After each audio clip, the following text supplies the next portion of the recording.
আজকে সলভ করব সোনালী bank senior officer 2014 সালের এমসিকিউ ম্যাথগুলো। প্রথমে ছিল 3⁻³ এর মান নিচের কোনটি। তো আমরা সূচকের নিয়মে জানি যে কোনো কিছু পাওয়ার যদি মাইনাস থাকে, যেমন ধরি a⁻⁻1, এটাকে আমরা যখন 1/, দেব তখন হচ্ছে মাইনাসটা উঠে যাবে, যেমন 1/a⁻1। আবার a⁻² যদি থাকে তখন হবে 1/a²। আবার a⁻³ যদি থাকে তখন হবে 1/a³, অর্থাৎ 1/, দিলে এই মাইনাসটা উঠে যায়। এখানে আমরা একই নিয়ম অ্যাপ্লাই করব। তো এখানে দেখা যাক, এখানে আছে হচ্ছে 3⁻³ তো এখানে এর জায়গায় আছে শুধু 3, তো এটা সমান আমরা লিখতে পারি 1/3³। তো 1/3³ সমান হবে 1/27, অর্থাৎ আমাদের অ্যান্সার হবে 1/27। এরপরে ছিল যদি x/y হচ্ছে y⁻⁻1 হয়, তবে x এর মান কোনটি হবে। তো এখানে দেখা যাক যে আমাদের আছে হচ্ছে x/y হচ্ছে y⁻⁻1। তো আমরা জানি -1 থাকলে তখন হচ্ছে 1/, দিলে এই পাওয়ারের মাইনাসটা উঠে যায়। তো এখানে আমরা আগের নিয়মটি অ্যাপ্লাই করি। তো দেখা যাক x/y হচ্ছে y⁻⁻1 সমান আমরা লিখতে পারি হচ্ছে 1/y। তো এখন xy হবে y সমান, এখন উভয় পক্ষকে আমরা y দ্বারা ভাগ করি। তো x/y হচ্ছে y হচ্ছে y/y।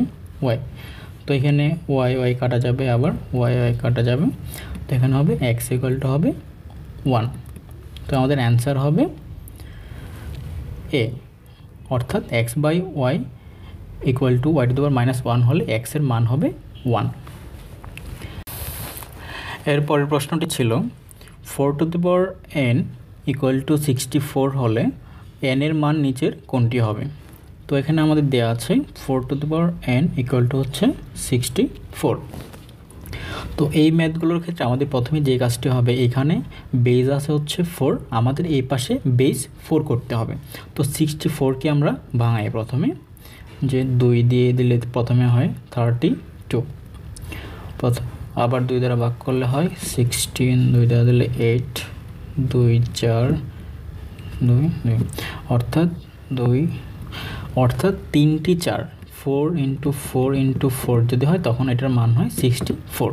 তো এখন এইটাকে 4 × 4 × 4 এটাকে আমরা লিখতে পারি হচ্ছে 4³, অর্থাৎ 4n হচ্ছে 4³।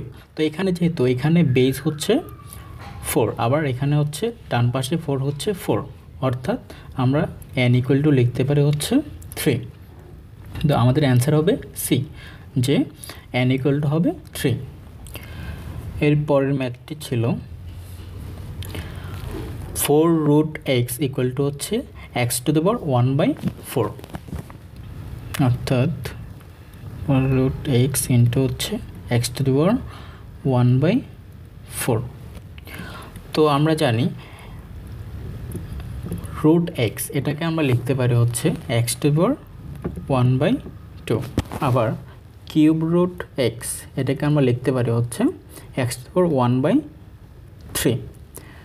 তো 4√x কে আমরা লিখতে পারি হচ্ছে x⁴ ইন্টু হচ্ছে x⁴ এখানে যেটা আছে। তো আমরা জানি যে যখন বেসটা ইকুয়াল হবে তখন হচ্ছে পাওয়ারগুলো জাস্ট যোগ করে দিলেই আমাদের এটা গুণ হয়ে যায়। তো এখানে আমরা লিখতে পারি যে x⁴ 1/4 আর এখানে পাওয়ার হচ্ছে 1/4, অর্থাৎ 1/4 ইকুয়াল টু হবে x⁴, এখানে যোগ করলে হয় হচ্ছে 4, 1 + 1, অর্থাৎ x⁴ 2/4। তো এখানে হবে x⁴ হাফ। তো আমাদের অ্যান্সার হবে, আর x⁴ হাফকে আমরা লিখতে পারি √x, এখানে যেটা দেখিয়েছি যে √x ইকুয়াল টু হচ্ছে 1/2, অর্থাৎ তো এটা সমান যে x to the power half সমান আমরা লিখতে পারি √x। সুতরাং আমাদের অ্যান্সার হবে এ। এর পরের ম্যাথটি ছিল a minus B into a minus B সমান কত হবে। তো আমরা প্রথমে লিখি a মাইনাস বি ইন্টু হচ্ছে a মাইনাস বি। তো a minus B into a minus B আমরা যদি এরকম থাকি a ইন্টু a সমান আমরা লিখতে পারি হচ্ছে a স্কোয়ার। আবার যদি থাকে b ইন্টু বি তখন লিখতে পারি হচ্ছে b স্কোয়ার। তো এখানে a মাইনাস a কে যদি আমরা a ধরি, আবার এটাকে যদি a ধরি তখন a ইন্টু a অর্থাৎ a স্কোয়ার। তো আমরা এখানে একইভাবে লিখতে পারি যে a minus B into a minus B সমান হচ্ছে a মাইনাস বি স্কোয়ার।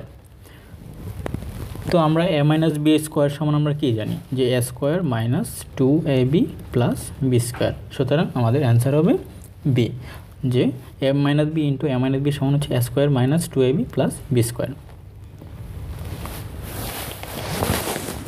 এর পরের ম্যাথটি ছিল 180 degree less than A less than 360 degree, অর্থাৎ এর মান হচ্ছে 180 ডিগ্রি থেকে বড় এবং 360 ডিগ্রি থেকে ছোট, তাহলে এ কোন প্রকারের কোণ। তো আমরা জানি যে প্রকৃত কোণের মান হচ্ছে যে 180 ডিগ্রি থেকে বড় এবং 360 ডিগ্রি থেকে ছোট, আর সমকোণ সমান হচ্ছে 90 ডিগ্রি। আবার সূক্ষ্মকোণ সমান হচ্ছে লেস দেন 90 ডিগ্রি, লেস দেন 90 ডিগ্রি যদি হয় ওটা হচ্ছে সূক্ষ্মকোণ। আর স্থূলকোণ হচ্ছে 90 ডিগ্রি থেকে বড় কিন্তু 180 ডিগ্রি থেকে ছোট, ওটা হচ্ছে স্থূলকোণ। আবার প্রবৃত্ত কোণ হচ্ছে 180 ডিগ্রি থেকে বড় কিন্তু 360 ডিগ্রি থেকে ছোট। সুতরাং আমাদের অ্যান্সার হবে ডি। এরপরে ছিল 57 ডিগ্রি এর পূরক কোণ কত। এটা এই ম্যাথটির জন্য প্রথমে আমাদের জানতে হবে পূরক কোণ কাকে বলে। একটি কোণ আরেকটি কোণের পূরক কোণ তখনই হবে যখন দুটো কোণ মিলে মোট 90 ডিগ্রি হবে, ওটা হচ্ছে পূরক কোণ। তো এখানে দেখা যাক আমাদের একটি কোণ আছে হচ্ছে 57 ডিগ্রি। তো আমরা জানি যে দুটো কোণ মিলে 90 ডিগ্রি হবে, তো আর 57 ডিগ্রি এর পূরক কোণ হবে 90 ডিগ্রি থেকে 57 ডিগ্রি বাদ দিলে যে ভ্যালুটা হয় ওটা হচ্ছে 57 ডিগ্রি এর পূরক কোণ। তো দেখা যাক 90 মাইনাস হচ্ছে 57 হচ্ছে 33, অর্থাৎ 57 ডিগ্রি এর পূরক কোণ হচ্ছে 33 ডিগ্রি। Answer D. পরের ম্যাথটি ছিল সমকোণী ত্রিভুজের অতিভুজ সংলগ্ন একটি কোণের পরিমাণ হচ্ছে 40 ডিগ্রি হলে অপর কোণটির পরিমাণ কত হবে। তো আমরা ধরি যে এ বি সি হচ্ছে একটি সমকোণী ত্রিভুজ এ বি সি। তো এখানে যেহেতু এটি হচ্ছে একটা সমকোণী ত্রিভুজ যার কারণে বি কোণ সমান হবে 90 ডিগ্রি, আর ধরে নিই যে এ কোণ সমান হচ্ছে আমাদের দেয়া আছে 40 ডিগ্রি। তো আমরা জানি ত্রিভুজের তিন কোণের সমষ্টি হচ্ছে 180 ডিগ্রি, অর্থাৎ এ কোণ প্লাস বি কোণ প্লাস সি কোণ সমান হবে 180 ডিগ্রি। আর এখানে এ কোণ প্লাস বি কোণ সমান হচ্ছে মোট, তো আমরা এখন যে 180 ডিগ্রি ইকুয়াল টু হচ্ছে লিখতে পারি হচ্ছে এ কোণ প্লাস বি কোণ প্লাস সি কোণ। তো আমাদের এখানে দেওয়া আছে হচ্ছে এ কোণ সমান দেওয়া আছে 40 ডিগ্রি প্লাস হচ্ছে বি কোণ সমান দেওয়া আছে 90 ডিগ্রি প্লাস হচ্ছে সি কোণ আমাদের বের করতে হবে, যার কারণে প্লাস সি কোণ ইকুয়াল টু হচ্ছে 180 ডিগ্রি। তো এখানে হবে যে 40 আর 90 হবে 130 প্লাস হচ্ছে সি কোণ ইকুয়াল টু হচ্ছে 180 ডিগ্রি ইকুয়াল টু হবে সি কোণ সমান হবে 180 ডিগ্রি মাইনাস হচ্ছে 130 ডিগ্রি সমান হবে 50 ডিগ্রি, অর্থাৎ আমাদের সি কোণের মান হচ্ছে 50 ডিগ্রি। Answer C. এর পরের ম্যাথটি ছিল একটি ব্যাংকের একটি ব্রাঞ্চে 60% কর্মচারী পুরুষ, যদি কর্মচারীদের মধ্যে 70% পুরুষ এবং 90% মহিলা বনভোজনে অংশগ্রহণ করে তবে ব্রাঞ্চের কর্মচারীর কত শতাংশ বনভোজনে অংশগ্রহণ করে। তো আমরা প্রথমে ধরি ব্রাঞ্চের মোট কর্মচারীর সংখ্যা হচ্ছে 100 জন।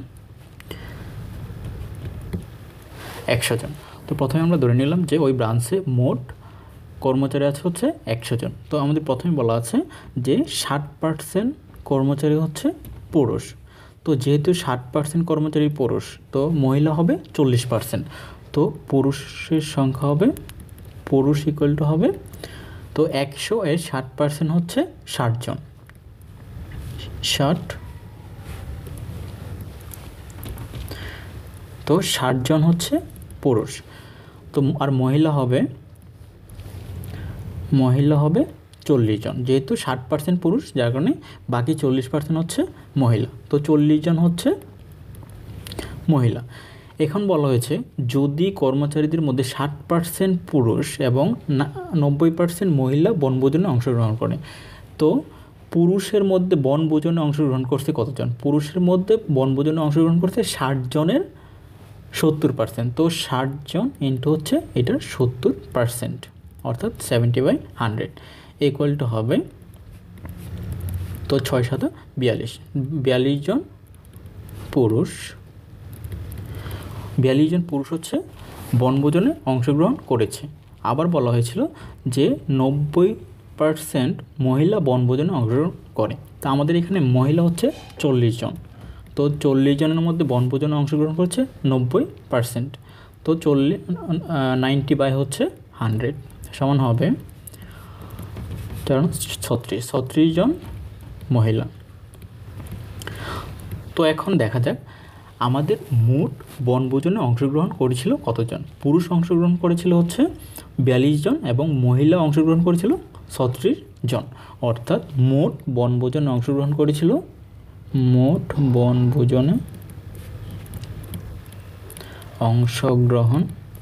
করেছে যে 42 জন প্লাস হচ্ছে 36 জন সমান হবে 78, অর্থাৎ 78 জন কর্মচারী ওই বনভোজনে অংশগ্রহণ করেছিল। তো প্রথমে আমরা ধরে নিয়েছি যে ব্রাঞ্চের কর্মচারীর সংখ্যা হচ্ছে 100 জন। 100 জনের মধ্যে 78 জন অংশগ্রহণ করেছে, যার কারণে আমাদের অ্যান্সার হবে 78%, অর্থাৎ অ্যান্সার হবে বি।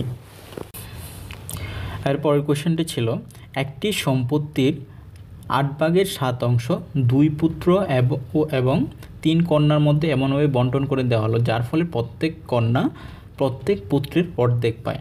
প্রত্যেক পুত্র সম্পত্তির কত অংশ পেল? তো আমরা প্রথমে ধরি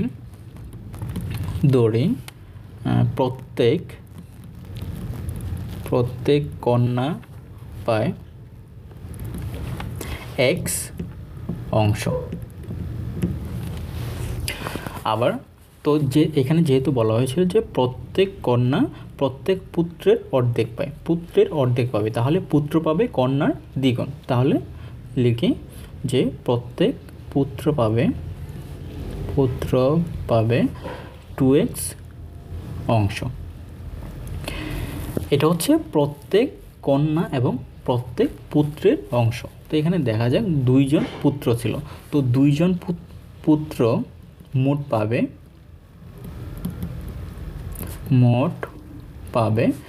তো প্রত্যেক পুত্র যদি পায় 2x করে, তো 2 জন পুত্র পাবে 2 × 2x, অর্থাৎ 4x অংশ। আবার প্রত্যেক কন্যা x অংশ করে পায়, আর এখানে কন্যার সংখ্যা ছিল হচ্ছে 3 জন। তো এখানে লিখেছে 3 জন কন্যা মোট পাবে x × 3, অর্থাৎ 3x অংশ। তো এখানে আমাদের বলা হয়েছিল 2 পুত্র এবং 3 কন্যা মিলে পাবে হচ্ছে 8/7 অংশ। তাহলে আমরা লিখতে পারি যে প্রশ্ন মতে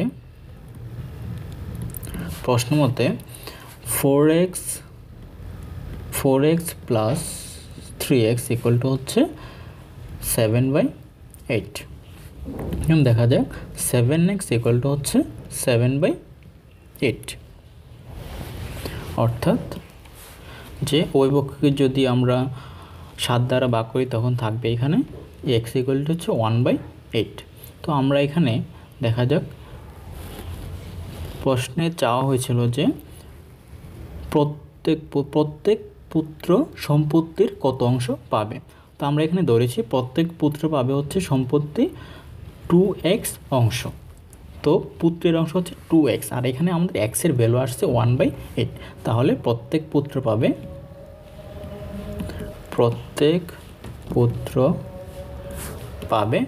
2 × 1/8, অর্থাৎ এখানে থাকবে হচ্ছে 1/4, অর্থাৎ প্রত্যেক পুত্র পাবে হচ্ছে 1/4 অংশ। অ্যান্সার হচ্ছে এ। এরপরের কোশ্চেনটি ছিল প্রতি 1000 মিটার অন্তর রাস্তার একই পার্শ্বে যদি একটি বৈদ্যুতিক বাতি লাগানো হয় তবে 1000 মিটার দীর্ঘ 4 সারি বিশিষ্ট রাস্তার সকল পার্শ্বে বৈদ্যুতিক বাতি লাগাতে মোট কয়টি বাতির প্রয়োজন হবে। তো এখানে বলা হয়েছে রাস্তার লেন ছিল হচ্ছে 4টি। তো 4টি লেন যদি থাকে, তো আমরা ধরি যে রাস্তার 4টি লেন হচ্ছে এ, বি, সি, ডি। এখন দেখা যায় 4 লেনের রাস্তায় পার্শ্ব হবে মোট 5টি, যে 1, 2, 3, 4, 5। তো 5টি সারি হবে গাছের। আর এখানে বলা হয়েছে যে 100 মিটার অন্তর অন্তর গাছ লাগানো হবে 1000 মিটার দীর্ঘ রাস্তায়, অর্থাৎ এখানে প্রত্যেকটি পার্শ্বের দৈর্ঘ্য হচ্ছে 1000 মিটার এবং গাছ লাগানো হবে প্রত্যেকটি 100 মিটার অন্তর অন্তর। তো এখন দেখা যাক যে 1000 মিটার একটি পার্শ্বে যে কতগুলো গাছ লাগবে। যদি এরকম বলা হয় যে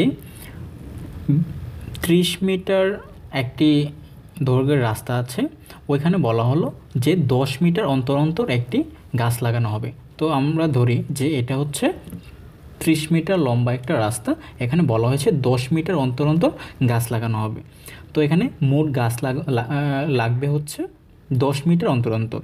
তো এখানে একটি গাছ লাগানো হবে, তারপরে এখানে যে 10, 10, 10, অর্থাৎ মোট হচ্ছে আমাদের 30। তো এখানে মোট গাছ লাগবে হচ্ছে 1, 2, 3, 4, অর্থাৎ আমাদের এখানে মোট গাছ লাগবে হচ্ছে 4টি। তো এভাবে আমরা সলভ করতে পারি, কিন্তু এটা আবার অনেক শর্টকাট করা যায়। যেমন দেখা যাক যে গাছ লাগবে হচ্ছে 30 বাই হচ্ছে 10 মিটার অন্তর অন্তর বলা হয়েছে, তো লিখি 10 প্লাস হচ্ছে 1। তো গাছ লাগবে মোট, এখানে হবে 3 + 1 = হচ্ছে 4। আমরা একইভাবে এই ম্যাথটি করতে পারি। তো এখানে দেখা যাক যে আমাদের বলা হয়েছে 100 মিটার অন্তর অন্তর গাছ লাগানো হবে 1000 মিটার দীর্ঘ একটি রাস্তার সারিতে। তো এখানে একটি পাশে মোট গাছ লাগবে যে 1000 বাই হচ্ছে 100 মিটার অন্তর অন্তর প্লাস হচ্ছে 1, অর্থাৎ এখানে হবে 11, অর্থাৎ প্রত্যেকটি পার্শ্বে আমাদের গাছ লাগবে হচ্ছে 11টি করে। তো এখানে লাগবে 11টি, এরকম হচ্ছে 5টি পার্শ্ব আছে। তো মোট গাছ লাগবে হচ্ছে 5 × হচ্ছে প্রত্যেক লাইনে লাগে 11টি করে। তো অর্থাৎ গাছ লাগবে 55টি, অর্থাৎ আমাদের অ্যান্সার হবে ডি। এরপরের ম্যাথটি ছিল কঙ্কা টিভির মূল্য 20% হ্রাস করার ফলে যদি উহার বিক্রয়ের পরিমাণ 50% বৃদ্ধি পায় তাহলে কোম্পানির বিক্রয় খাতে অর্জিত রাজস্ব আয়ের পরিবর্তনের হার কীরূপ হবে। তো এখানে আমরা ধরি যে ওই কোম্পানিটি কঙ্কা টিভি বিক্রয় করত, কঙ্কা টিভি বিক্রয় করত 2টি এবং প্রত্যেকটির বিক্রয় মূল্য ছিল হচ্ছে 100 টাকা করে। তো আমরা এখানে ধরে নিলাম যে কঙ্কা টিভির বিক্রয় মূল্য হচ্ছে 100 টাকা এবং ওই কোম্পানি 2টো টিভি বিক্রয় করত। তাহলে মোট বিক্রয় মূল্য হবে 200 টাকা, অর্থাৎ 2টো টিভি 100 টাকা করে হবে, যে মোট 200 টাকা। এখন দেখা যায় কঙ্কা টিভির মূল্য 20% হ্রাস করার ফলে, তো অর্থাৎ যে আগে যেটার মূল্য ছিল 100 টাকা এখন সেটির মূল্য হবে, বিক্রয় মূল্য হবে 20% হ্রাস করলে হবে 100 - হচ্ছে 20, অর্থাৎ 80 টাকা, এখন বিক্রয় মূল্য হচ্ছে 80 টাকা। তো এটা 20% হ্রাস করার ফলে যে বিক্রয়ের পরিমাণ হচ্ছে 50% বৃদ্ধি পাবে। অর্থাৎ আগে বিক্রয় করা হতো দুটো টিভি, এখন হচ্ছে ওইটার 50%, 2-এর 50% হচ্ছে 1, অর্থাৎ 50% বৃদ্ধিতে এখন মোট টিভি বিক্রয় হবে 2 + 1, অর্থাৎ মোট 3টি টিভি। তো 3টি টিভির মোট বিক্রয় মূল্য হবে যে 3টি টিভির বিক্রয় মূল্য ইকুয়াল টু হচ্ছে 80 ইন্টু হচ্ছে 3 সমান হচ্ছে 240 টাকা। অর্থাৎ ওই কোম্পানিটির আগে বিক্রয় মূল্য ছিল হচ্ছে 200 টাকা, এখন হচ্ছে 240 টাকা। অর্থাৎ বিক্রয় মূল্য বৃদ্ধি পেয়েছে 240 মাইনাস হচ্ছে 200, অর্থাৎ 40 টাকা। তো এখন দেখা যাক 40 টাকা বৃদ্ধি পেয়েছে, অর্থাৎ 200 টাকা আগে বিক্রয় মূল্য ছিল, এখন হচ্ছে ওটার 200 টাকার মধ্যে 40 টাকা বৃদ্ধি পেয়েছে। তো আমাদের এখানে প্রশ্নে চাওয়া হয়েছিল যে কোম্পানি বিক্রয় খাতে অর্জিত রাজস্ব আয়ের পরিবর্তনের হার কীরূপ হবে, অর্থাৎ শতকরা কত বৃদ্ধি বা হ্রাস পাবে। তো এখন দেখা যাক 200 টাকার মধ্যে 200 টাকায় বৃদ্ধি পায় 40 টাকা, সুতরাং 1 টাকায় বৃদ্ধি হবে হচ্ছে 40/200, সুতরাং 100 টাকায় বৃদ্ধি হবে হচ্ছে 40/200 ইন্টু 100, অর্থাৎ এখানে হবে 20, অর্থাৎ আমাদের অ্যান্সার হবে 20%। অর্থাৎ এখানে আনসার সি, যে 20% বৃদ্ধি পাবে। এরপরের ম্যাথটি ছিল শতকরা বার্ষিক 5 টাকা হার সরল সুদে কত টাকা 12 বছরের সুদে আসলে 1248 টাকা হবে। তো এখন দেখা যায় যে 100 টাকার 1 বছরের সুদ 5 টাকা, সুতরাং 100 টাকার 12 বছরের সুদ হবে 5 × 12, অর্থাৎ 60 টাকা। তো 100 টাকা 12 বছরের সুদে আসলে আমাদের হবে যে সুদ আসল, অর্থাৎ সুদ হচ্ছে আমাদের 60 টাকা এবং হচ্ছে আমাদের আসল ছিল হচ্ছে 100 টাকা, অর্থাৎ 100 প্লাস হচ্ছে 60 ইকুয়াল টু হবে 160 টাকা। তো এখন আমাদের বলা হয়েছিল যে 12 বছরে এখানে সুদ আসলে হয় হচ্ছে 1248 টাকা।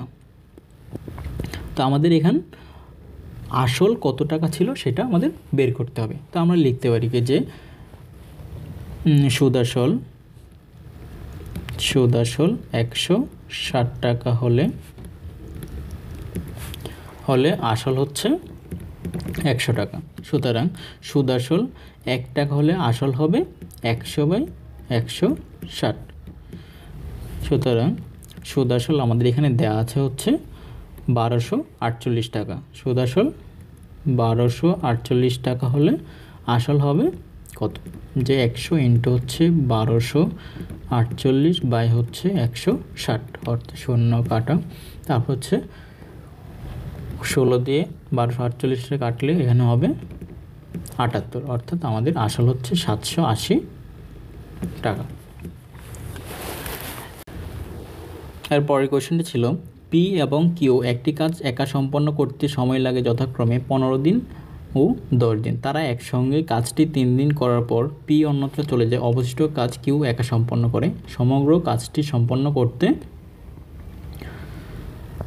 কত সময় লাগবে? তো অর্থাৎ পি একটি কাজ করতে পারে 15 দিনে এবং কিউ ওই কাজটি করতে পারে 10 দিনে। তারা একত্রে কাজটি করে হচ্ছে 3 দিন।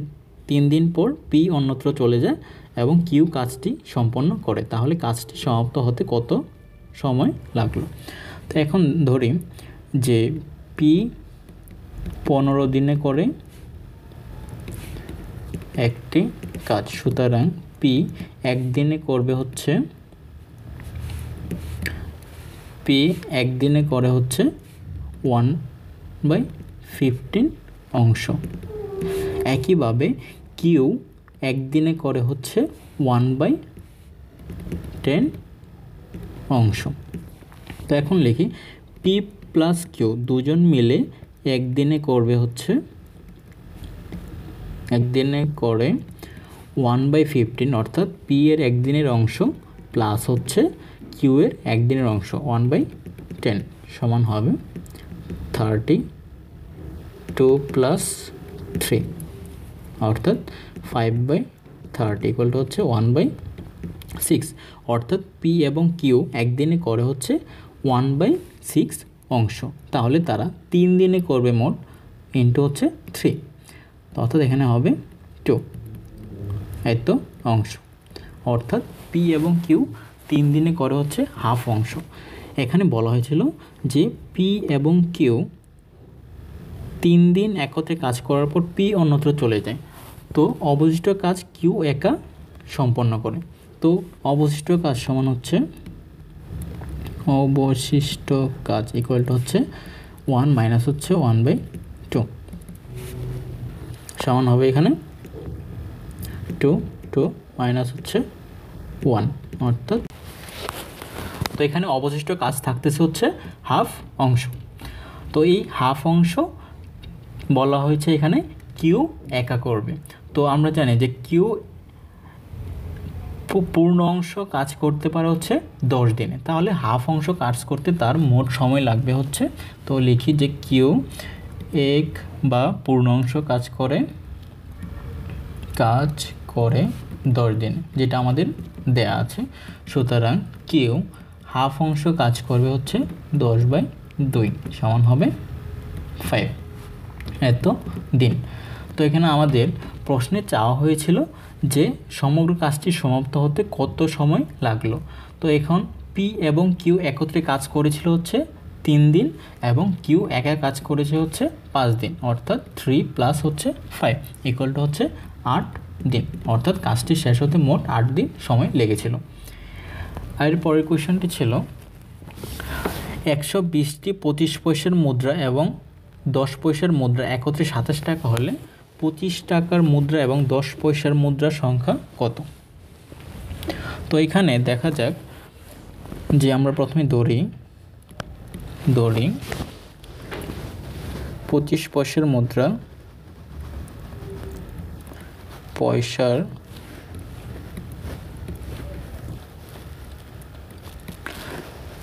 তো 25 পয়সার মুদ্রা হচ্ছে XT, তাহলে 10 পয়সার মুদ্রা হবে মোট মুদ্রা হচ্ছে 120, যার কারণে এখন 10 পয়সার মুদ্রা হবে 120 মাইনাস হচ্ছে XT। এখন প্রশ্ন মতে আমরা লিখতে পারি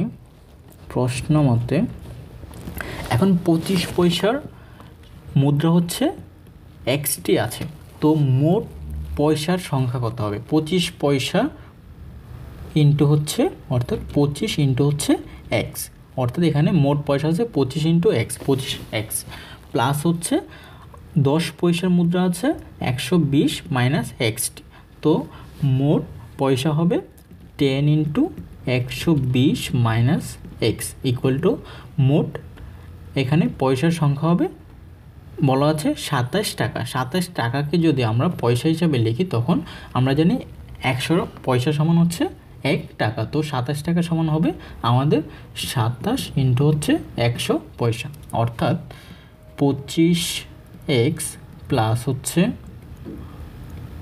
1200 মাইনাস 10X ইকুয়াল টু হচ্ছে 2700।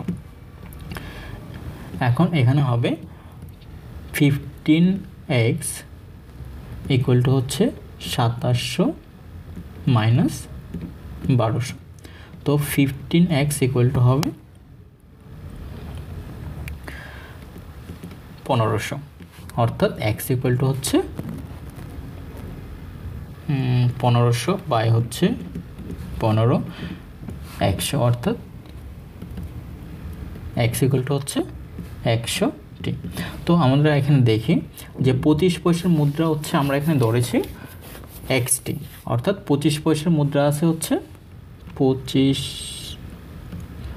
পয়সার মুদ্রা হচ্ছে 100টি, 10 পয়সার মুদ্রা হবে পয়সার মুদ্রা ধরেছে 120 মাইনাস এক্স, এক্সের মান হচ্ছে 100, যার কারণে এখানে হবে 20, অর্থাৎ 25 পয়সার মুদ্রা আছে 100টি এবং 10 পয়সার মুদ্রা আছে হচ্ছে 20টি, যার কারণে আমাদের আনসার হবে এ 100টি এবং 20টি।